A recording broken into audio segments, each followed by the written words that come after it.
Sisi kama wahudumu wa biashara ya vinywaji tumeongea kwa kauli moja, tukasema tutasaidia serikali, na sisi tumesema tutaungana pamoja kama association na Tharaka Bar Owners Association. Hakuna mtu ambaye tutaficha ikiwa anaendeleza hizo biashara. Na ujumbe nataka kupeleka watu wote wale wa illicit drinks wakifikiria wana mahali pa kujificha, muda wao umeisha.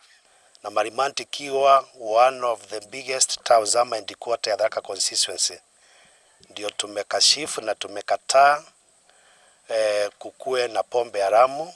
Maybe kidogo imebaki, lakini kwa umbali tumeng'ang'ana na tutazidi kushirikiana na washikadau wengine wote ili tuhakikisha Marimanti town haina pombe haramu.